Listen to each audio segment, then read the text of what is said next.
asalaamaaleykum wa rahmatullah mbokki internet yi mbokki Sénégal waa diaspora ñëpp maa ngi leen di nuyu maa ngi ñëwaat ci toujours li ma leen waxoon diggaale ko yéen muy ci li ma bindoon 2013 le Sénégal d'hier d'aujourd'hui et de demain moo taxoon bi ma waxee ci wàllu Senghor Abdou Diouf ak Abdoulaye Wade ba ci Macky Sall kon ñu dugg ci rupture may continuer maa ngi woon ci éducation commencé woon naa ko ku bëgg a xam la ma ci waxoon nga dem ci numéro bi précédent nga xam ne di nga xam effectivement li ma wax donc maa ngi toll ci comment procéder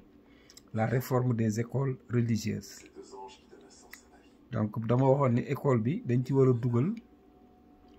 maanaam affaire religion bi parce que xale soo dugalee ci moom su religion duggee ci kat ci boppam rek njëkk mën na nekk xale boo xam dina jub te bari na woon ay borom kër yoo xam ni dañu sàggan dañ daan jël seen doom yóbbu ko jardin d'enfants booba jardin d'enfants yi sax yi am léegi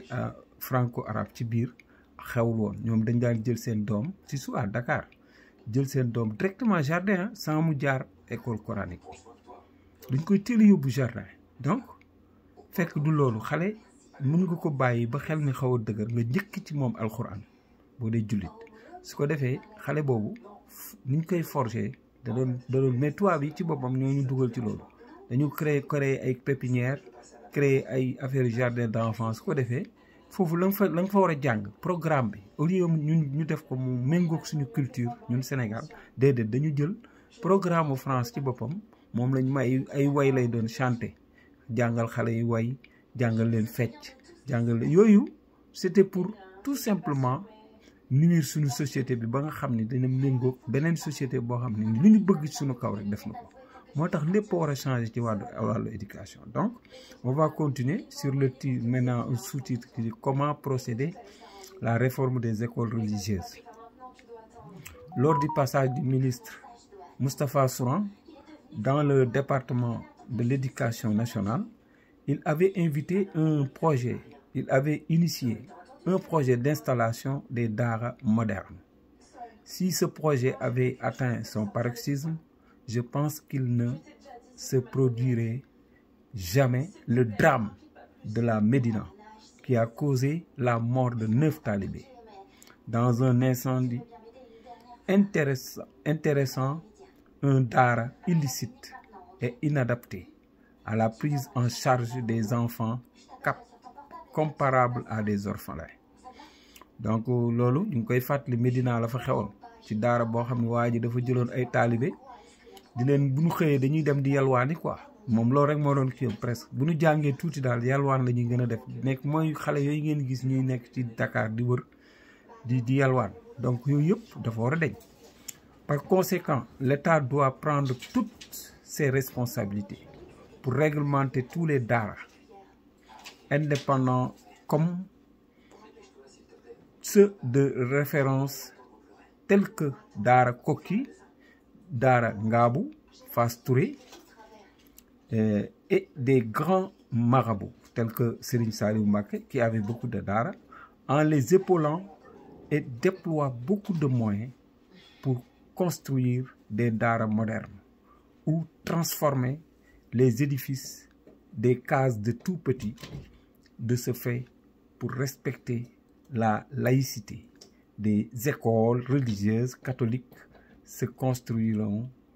simultanément selon les secteurs où les chrétiens affichent une popularité. Donc foofu damay wax ni daara yi nga xamante ni daara moderne xam nga initié woon na ko Moustapha Souran lu am solo la daara moderne c'est-à-dire ñu moderniser daara yi ba nga xam ni seen nekkuwaay seen dëkkuwaay c'est-à-dire dañuy am nag inspection boo xam dañ koy def ci daara internat privé yi pour ñu xool ndax ñoom xale yi ñu ngi leen di entretenir ni mu waree ñu ngi leen di jàngal ni mu waree ak set gi fa war a am ndax xale dafa sensible yooyu dañ ko war a xoolaat mooy ñu privé ñi nga xam nag daara public la nga xam ne defuñu internat comme Koki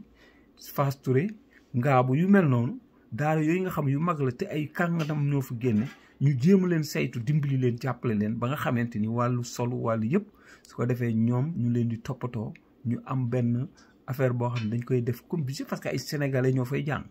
ñu jàppale leen comme daara Serigne Saliou yi bi ngeen gisee sëñ Cheikh daanaka moo yor lépp moo yor lekku xale yi mooy bay di joxe di def yëpp mais it xam naa ni ku ko jàppalewu day dem mais état bi yëg bi muy am ci wàllu xool saytu xale même des consultations yi nga xamante ni ay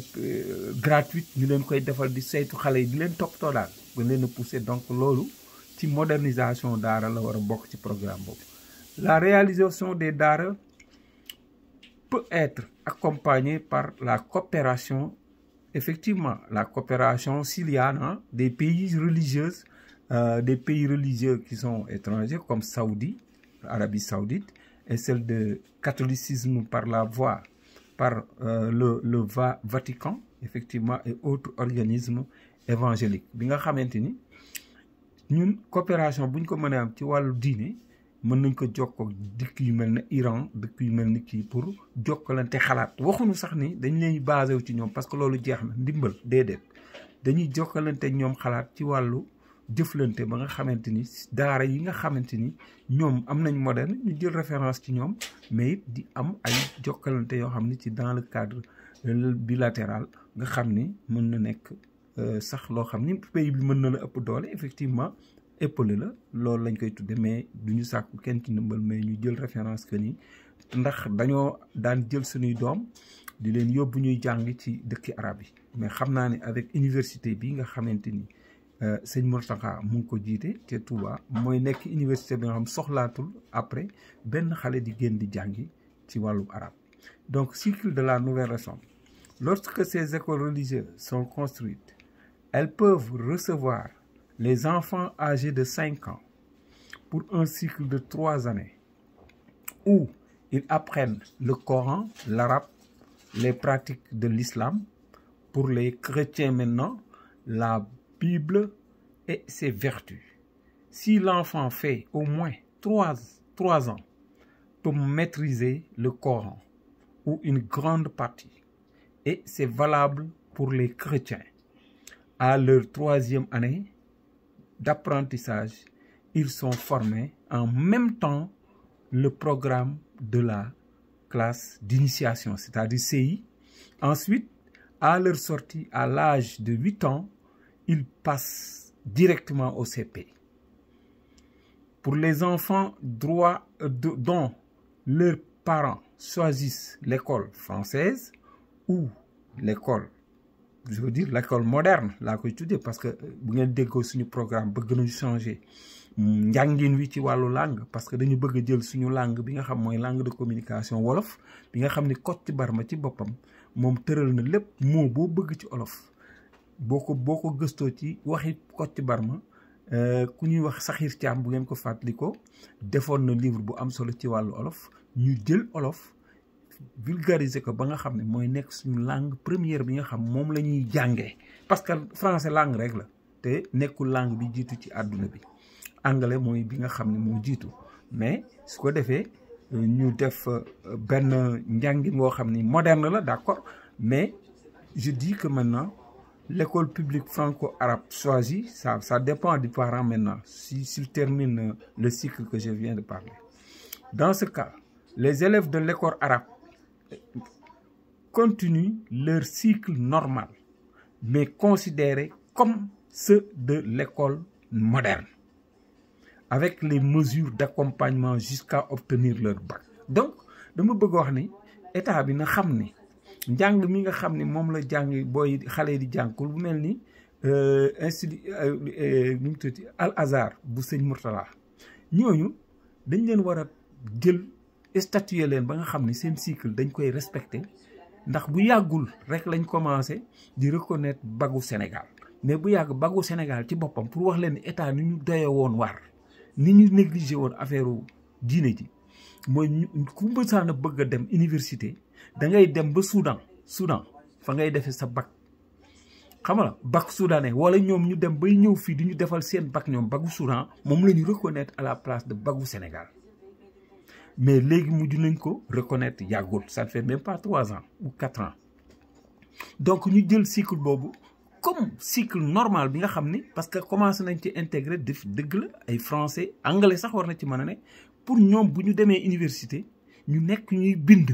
ci wàllu bu ne mais xëy na njàngum arabe bee gën a diis mais njàngum anglais beeg français beeg yooyu mënul njàkk mooy langue yooyu nga xam moo koy accompagner mais toujours ñu bàyyi xel ni olof daal la ñu bëgg a jël mu doon njàng mi nga xam ni moom la ñuy jàng lépp lu ñuy war a mën a nekk spécialiste demain. Pour démarrer ce programme, il faut aménager des classes 1 ou 2 dans les écoles qui reçoivent les enfants de 5 ans. Donc, école yi daanañ dénkaane xale daana am 5 ans ñu dénkaane ko mu dem ci CI di fa man mi mosoon nañ ma dénkaane bi ma nekkee xale avant may am 7 ans parce que 7 ans lañ daan duggee ñu dénkaane la loolu la ñuy wax dénkaane léegi dénkaane yooyu nag léegi dañ koy transformer ci lan xale yi dañ leen comme classe bu ci ne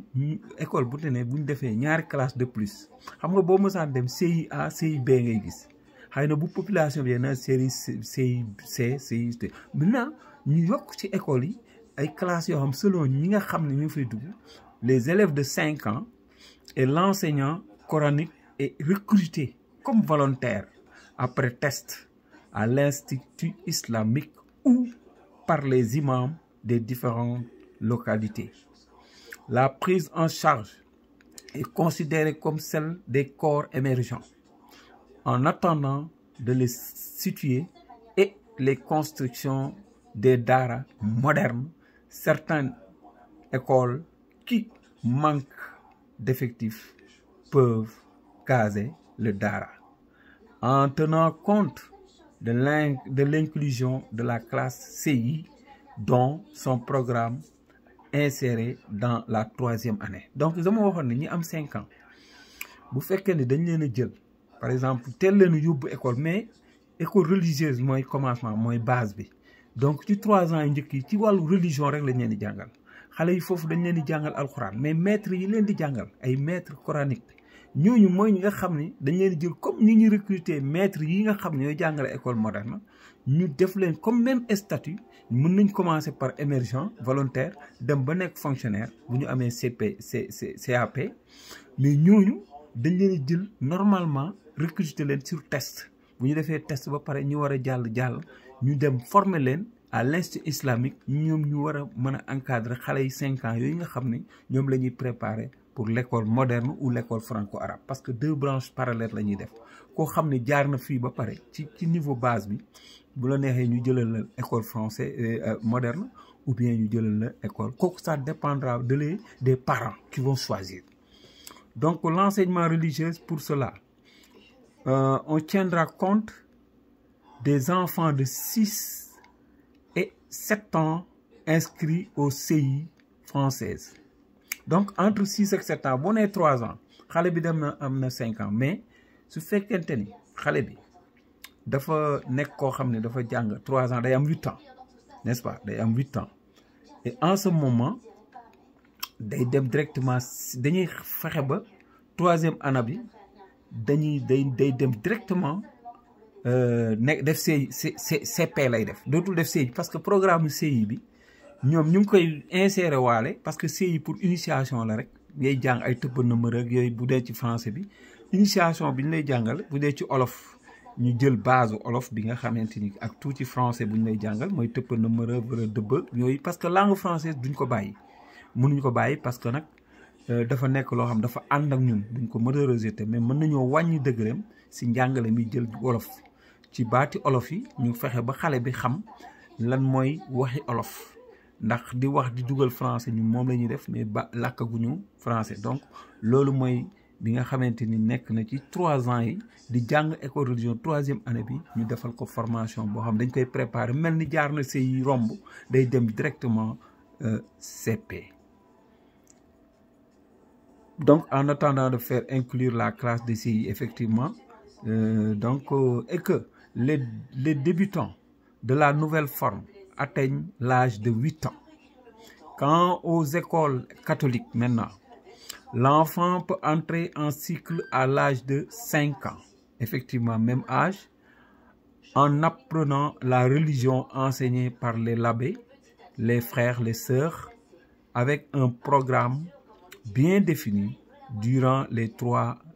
années. Par exemple, si un enfant est doué, maîtrisant les programmes religieux, en 2 ans, peut aller directement en classe de CP à l'école française avec l'âge de 7 ans. Que ça soit en privé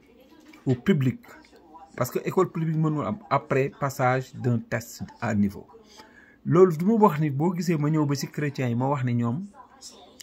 mën nañ def 2 ans parce que programme religieuse bu musulman moo gën a gudd. Dafa gudd quoi. Donc guddaay bi moo tax sax moo wax ni kon 3 ans mooy baax. Donc programme religieuse bu kii bu chrétien moo gën a gàtt. Moo tax léegi nag ñoom bu leen neexee ñu jël 3 ans yi jël benn année boobu préparation initiale bi mais bu leen neexee tamit ñoom seen programme bu teelee jeex ñu fexe ba xool xale boo xam ne mën na dem directement CP fekk si te bu boobaa day gagner 1 an parce que 6 ans lay am 7 ans lay am au lieu de 8 ans su ko defee kooku dañ koy tester bu mënee ànd ak ñi nga xam ne dañuy dem CP ñu bàyyi ko mu dem ndax ñoom seen programme guddul comme suñu bos loolu moo tax. Donc, Monsieur le Président, cette réforme est complexe, mais demande une concertation nationale car les avantages se feront sentir sur l'éducation et surtout sur le comportement des personnes à l'avenir. Mais aussi permet de supprimer définitivement sans bras de fer les daara clandestins qui ne font qu'exploiter les enfants et d'aider les parents qui n'ont pas de moyens pour inscrire leurs enfants dans les daara internats pour cause, donc en casant leurs enfants en sécurité. Donc il y a des parents yoo xam ne dañuy comme man def naa ko suma doom ma fayal ko daara interne day cher di nga fay au moins 25 000 30 000 ñi di fay 50 000 ak yooyu mais loolu ki am moyen boobu day obligé day jël doomam yóbbu ko ci daara yooyu ñu interne leen ñuy jàng foofu ñuy fay léegi nag ñi nga xam ne amuñu moyen ñoom ñoo waral daara ji amoon Médina talak ñooñu la mooy pauvre yooyu nag dañuy jël seeni doom rek joxe parce que dañuy bëgg amuñu lu ñu leen dundale des fois comme ni ñuy def ci terre des hommes des fois ñu kii comme SOS yi di ngeen gis koo xam day jur doom du ko mën a dundal amul moyen bu yóbbu ko ci SOS ñi nga xam ne ñooy yor pépinière yi yooyu yëpp day am donc ñu xool ni xale yi en général seen papa da leen di abandonné parce que xam na ni charge bi mënu ko mu yóbbu ko ci benn da fekk loolu day def musiba bi mooy mu ngi koy yóbbu foo xam booy bi dañ koy jël comme jaam dañ koy yalwaanloo du sangu bu set du sol lu baax ci condition yu bon lay ne mooy daara yi nga xam ni am na ay sëriñ yu koy def yoo xam ne ni donte seen jàng sax demeewu noonu mais dañuy fexe ba dem ab benn kër xam nga kër yi boo koy tabax da ngay bëgg abal nit mu la koy xoolal ñuy dem indi fa ay xale di leen exploiter di leen loolu moo bari yooyu yëpp dafa war a deñ. Donc généralement c'est par manque de moyens que les parents se déchargent effectivement de leurs enfants en le virant dans les daara où se pratique en priorité la mendicité. Oui, c'est ça. Yalwaan rek lañ leen di jàngal ah. À propos des grands daara et d'excellence tels que Daara Koki, Ngabou, Fass Touré et ceux des grands marabouts, comme j'avais dit, les Serigne Saliou Mbacké qui est maintenant le travail se fait avec son fils aîné, Serigne Cheikh Mbacké Saliou, qui conduit toujours les mêmes daara de Serigne Saliou, notamment ay Ndiapanal, Xelkom, Ndiouroup, boo demee ba Daaru Salaam yooyu yëpp ay daara la macha allah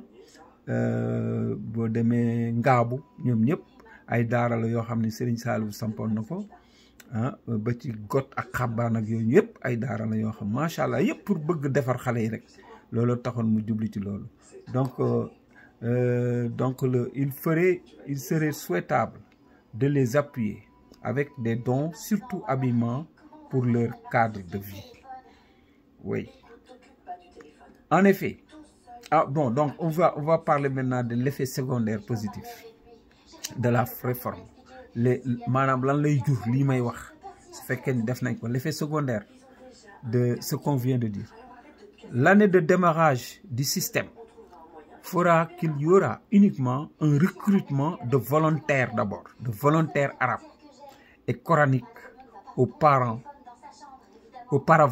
Donc, li may wax naan il faut ñu def benn formation nit ñi xale yi nga xam ne ñi am nañu ay mag lañ am nañ 25 ans ba 30 ans 40 ans te liggéeyuñ sax mais ay ndongal dañoo yor ay daara di ci jóge ko jóg ñooñu ku ci wàcc alxuraan am loo jot a jàng ci fiqh def majalis wala dara yu mel noonu ñooñu d'abord dañuy jël ci recrutement ñooñu nga xam ne seen niveau boobu ñu xool leen tester leen par les instituts islamiques pour jël ñan lañ war a jël enseignants yooyu nga xam ñoo war a ñëw pour def démarrage du programme bi. C'est pourquoi donc on recrute auparavant des enseignants formés en 2 ans sont préparés comme l'ancien système pour sortir les acteurs de qualité. L'effet le plus important, c'est le fait que certains parents échappent à la punition de Dieu, faute d'inscrire seulement leur enfant à l'école française sans celle religieuse. Foofu li ma bëgg a wax mooy bu ngeen seetloo bëri na ci ay parents yoo xam ne ni dañuy jël seen doom dugal ko école française fàtte koo dugal maanaam baa fàtte mais négliger njàngum alxuraan xale bi ba bu muy dem école mënul sax faatiye bu jub loolu bëri na ci Sénégal te loolu danger la loolu kenn mënul comprendre ab jullit bu koy def loolu c'est inadmissible. Donc ce qui veut dire di nga gis ku jàng école ba am maîtrise ba am bac plus 3 nga koy laaj ndax jàng nga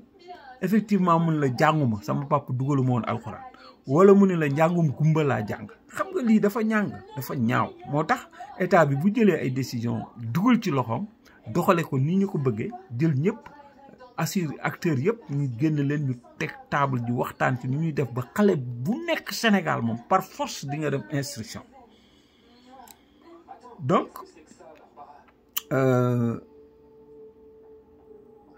aux parents d'avoir la foi en Dieu. Donc je disais, donc ceux qui inscrivent seulement leurs enfants à l'école française sans celle religieuse, donc dugaluñ ko ci benn école coranique wala dara. Ainsi, l'habillement des enfants s'impose à porter des habits corrects, non sexy, est recommandé par le bon Dieu, mais aussi permet aux personnes d'avoir la foi en Dieu pour éviter certaines pratiques interdites par les religions. Donc bu ngeen xoolee nit ñi ni ñuy solo ak nu mënti demee muy chrétien muy musulman ñëpp a tere yenn colo yi nga xam ne say ay awra day génn ba ci xale yi ay yenn yëre yi nga xam ne boo ko xoolee vraiment rafetul ci nit di ko sol te boo seetloo ñun ci sunu par exemple Sénégal dinañ sol loo xam tubaab bi sax ñemewu ko fol France dañ koy gis ci journaux yi rek ci ay publicité ñu jël ko di ko sol di ko génn di ko doxantoo biir Ndakaaru te loolu jaaduwul nit da ngay sàmm say cër yàlla daf ñu suturaal keroog ba ñu génnee ba nga xam ne juddu nañ ñun ñëpp ku ci ne lëmës la njëkk a xalaat dañ lay raxas lëmës la te boo fiy jógee juróom-ñaari mètre percale dañ lay lëmës parce que duñu bëgg sax ñu gis sa benn awra boo xam ne wala sa benn cër sax formant lépp ci sutura si yàlla kon loolu dana nu permettre ci école religieuse xale bi bu commencé xam nga ñuy jàngi ak Coran bi dañuy muuru te chrétien bi aussi buy jàngal kii gis ngeen ni làbb yi solee ak sœur yi sol bu yiw su ko defee ñoom moom la ñuy tàmmal déjà xale yu ndaw yi nga xam 5 ans lañu pour que moom la ñuy màggaale ndax defar société dafa xaw a jafe. Donc création d'école ouvrière maintenant maa fii bu may ñëw ci bala may ñëw ci titre bi création d'école ouvrière damay wax ni gannaaw bi nga xamante ni nit ñi dañuy jàng comme bu cycle bi fi nekk 6 ans la ngay def CI def CP def C1 def CE2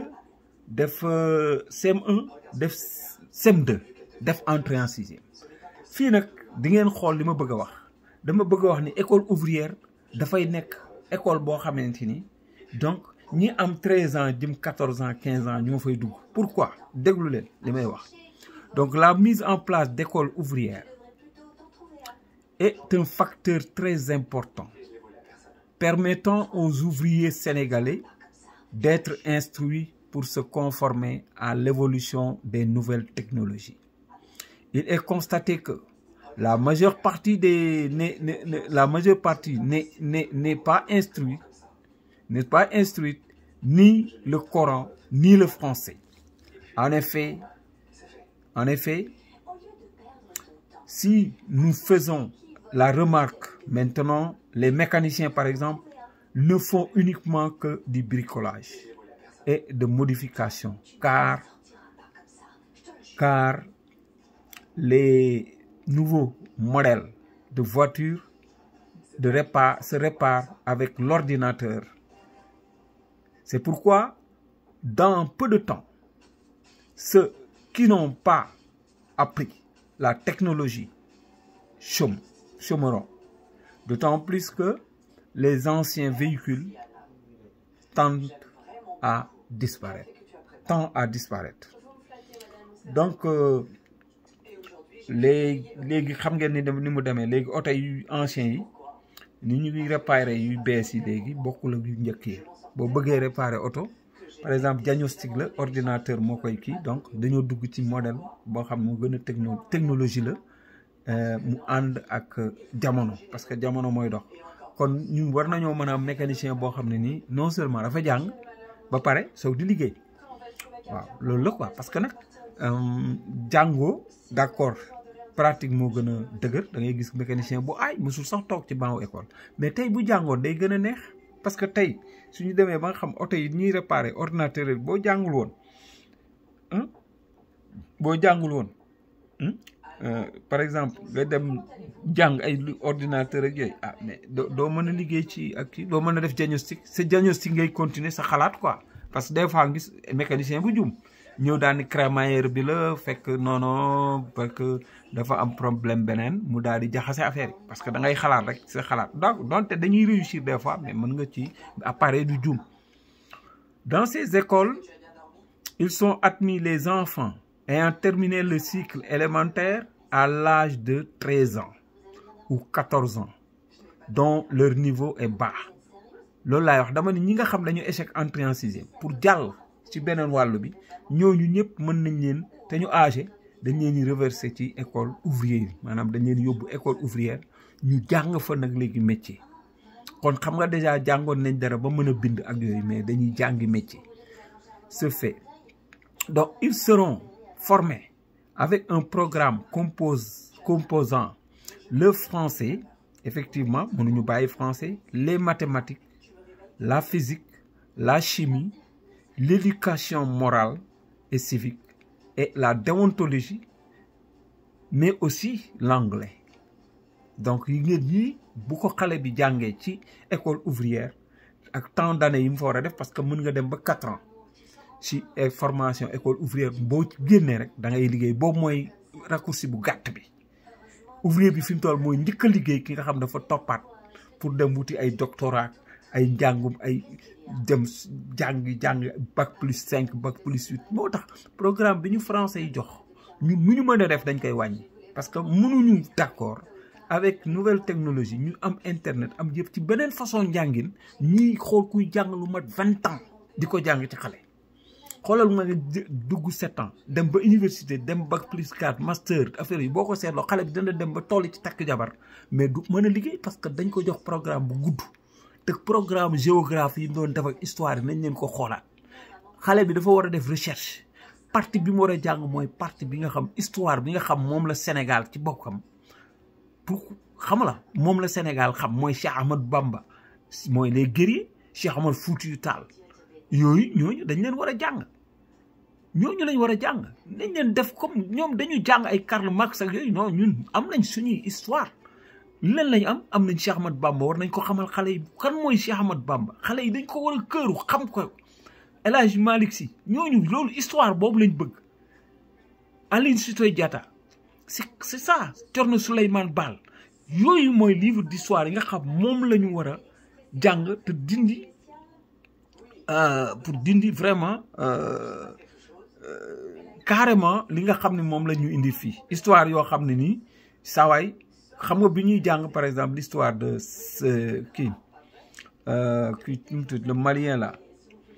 malien là Soundiata Keita soo ko fàttali ko mais affaire bi day neex l'empire de Ghana l'empire de Tombouctou yu mel noonu mais dafa neex ñu koy xam ñooñu rek doy na ñu ci focaliser mais ñi nga xam ne nag doonte baax na danañ ci jàng mais ñu am importance ñu tànn ko jël ko ci histoire pharaon par exemple les pharaons jàng ko jël tuuti ci occidental ak yooyu mais quelque rek doy na mais bu ñu jël lépp concentré ko ci ay occidentaux di ko jàng comme histoire géographie moom c'est mondial effectivement mën nañ ci jàng duñu lu ñu kii donc voilà donc je disais que donc ma reprendre tuuti donc ci wàllu ni nga xam ne moom la ñu war a jàngee moom la ñu war a tërale école ouvrière parce que école ouvrière bi lu am solo la xam nga lu tax mu am solo parce que gis nga jàng métier dara gënu ko tey jii ñi nga xamante ni pay jàngoon nañ métier duñu chômer loolu laa bëgg a wax ndax même buñ la jëlul fenn sax buñ la jëlul fenn yow mën nga créer sa bopp sa société bopp sa entreprise bopp ndax jàng bi nga jàng ba man dara ci njàngu métier moo tax ma ni kon école ouvrière mënul ñàkk état bi jéem cee jug vraiment pour fexe ba ay moom la ñuy wax la formation ñoom sax dañ ko boole seen programme la formation c'est ça donc admission dans les écoles ouvrières mu ngi noonu donc les gens yi nga xam dañoo egg système 2 vraiment bu ñu kiiwul ñu kii donc maintenant pour la première année dans l'école ouvrière on va parler de ça la première année est une période d'apprentissage à la découverte des outils et création en théorie tout en y insérant des matières en langue et éducation morale et civique foofu xam ngeen ni wax mooy si première année xam nga ay xale lañ 13 ans la ñu amaguñ doole mais nañu lu ñuy jàng matériel bi par exemple bu dee mécanicien yi war nañoo xam li clé à molette clé à roue lan pour lan la yooyu la ñuy jàng d'abord matériel yi nga xam ne moom la mécanicien war a utiliser yëpp suñ ko jàngee première année ba xam bu ci nekk matériel deuxième année bi dinaa leen wax kon donc lu ñuy def deuxième année en deuxième année ils passeront à la manipulation maintenant des outils et matériels dans leur branche suivant leur branche orientée ils toucheront que du matériel léger donc matériel lourd duñ ko laaragul ba tey nekkaguñ ay mag donc en leur évitant de toute épreuve de force cependant les autres matières sont toujours étudiées qui seront référées du même programme du cycle secondaire mais allégé su ma ko bëggee wax noonu mooy xam nga ki amoon entrée en sixième dem na sixième jàngi xaw ma nag nan la ñuy defee rétrécir tuuti sunu njàng dafa yàgg ba bac kooku daf li muy am ci ay matières xam nga mën na daanañ jàng espagnol ak yu nekk quoi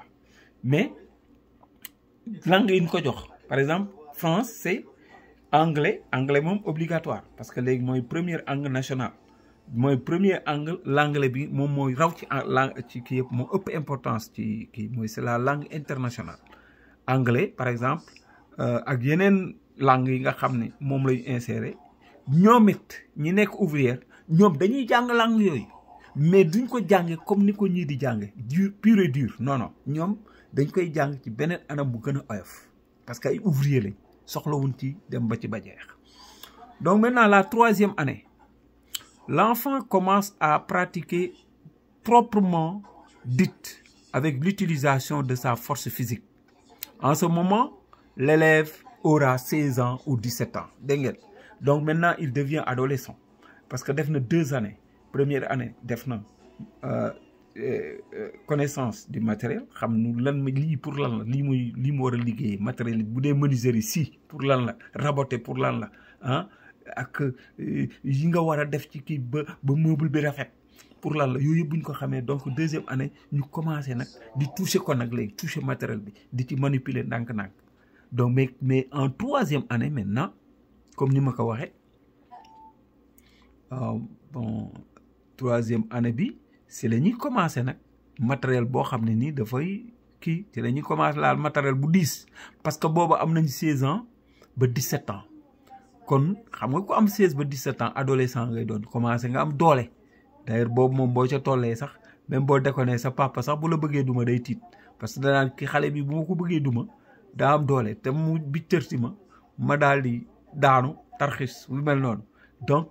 ñooñu suñu amee 16 ans ci fekk ñu def au moins 2 ans parce que 13 ans lañ amoon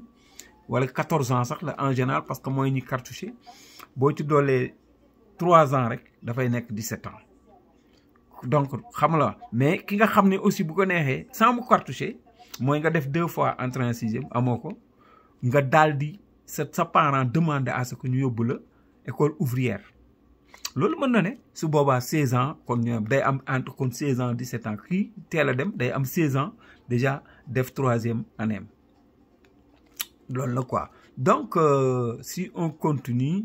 toujours ci maintenant ñu ngi woon ci troisième année bi donc troisième année bon quatrième année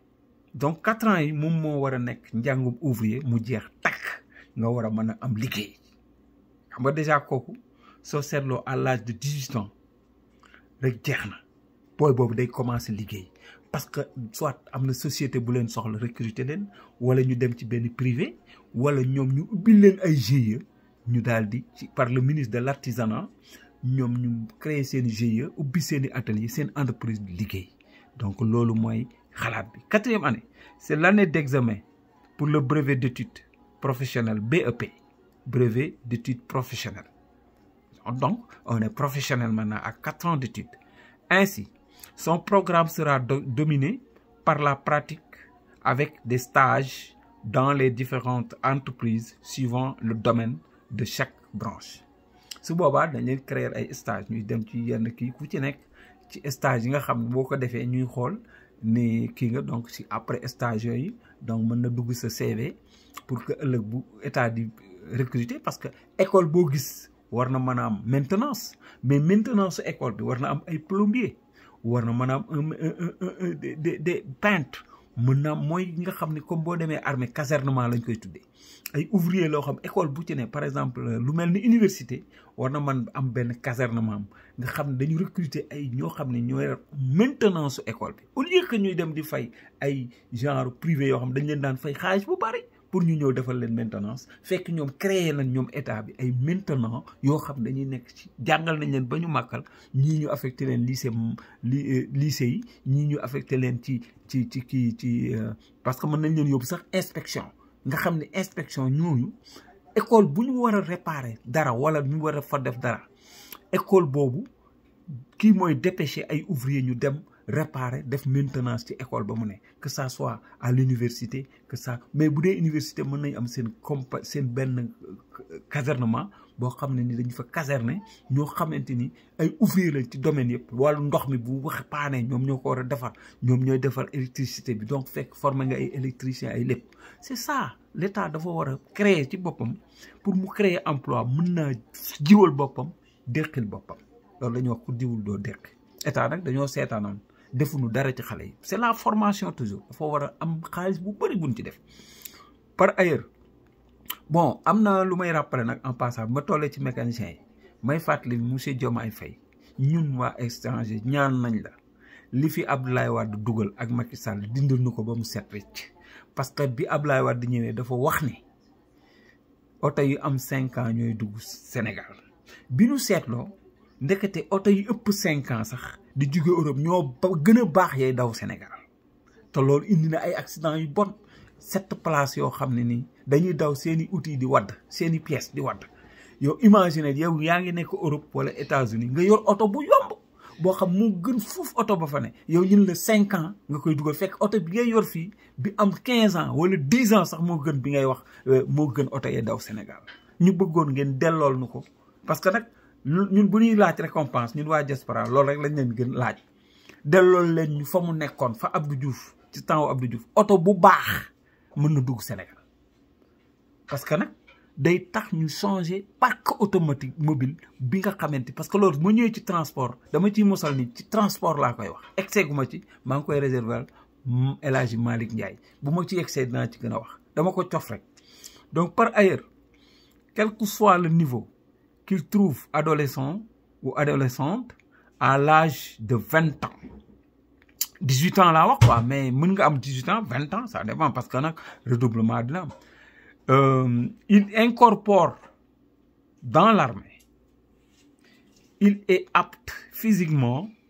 et médicalement. Cet âge certes peut correspondre à l'année d'obtention de son baccalauréat ou déjà, mais avant d'être inséré dans la fonction publique, il faut nécessairement passer par l'armée, même si c'est 2 ans ou 18 ou 45 jours. Ces écoles ne seront pas nombreuses comme les autres. Donc les écoles ouvrières mënul bëri comme yeneen écoles yi mais day nekk écoles yoo xam ne donc dina am ci département yi dañ koy fexe ba mu am ci département yi ne seront pas nombreuses comme les autres écoles modernes et franco, mais qu'il y ait au moins 1 ou 2 dans chaque département, 1 ou 2 écoles dans chaque département. Cette pratique serait valable pour ceux des écoles cycle normal. Voilà. Monsieur le Président, je pense que pour développer un pays, l'État devra mettre plus de moyens sur la formation qui assure une main-d'œuvre de qualité. Ces ouvriers, à leur sortie, une partie peut être recrutée dans la fonction publique, comme le doon expliqué ça, d'autres par les privés. Et le reste construisent des formes de GIE pour qualifier la consommation locale. Pour qualifier la consommation locale. Donc, ñi nga xam ne dañ leen recruter état bi soxna na leen jël na leen ñeneen ñi privé yi recruter ci mooy comme ni may wax parce que foo dem am na équipe de maintenance mooy les ouvriers yi nga xam ñoo res maintenance même bu dee Sonacos bu dee pare foo dem am na ko day am école de maintenance loolu moo tax ma wax loolu donc affaire bi dafa gudd léegi ma yem foofu ba beneen yoon ma jox leen beneen titre bu ñuy wax pourquoi l'enseignement doit changer de statut. léegi li ma ci mës a wax daal li ma ci jot a wax ci am solo école franco-arabe en parallèle avec école moderne arrivé à CM2 ñu éclater leen ñu jàllul ñu yóbbu leen école ouvrière ñeneen ñi continuer seen cycle d'ailleurs kon Sénégal daal di jëm kanam jërë ngeen jëf kon ñu bàyyi ba beneen ñu continuer suñu kii ci beneen titre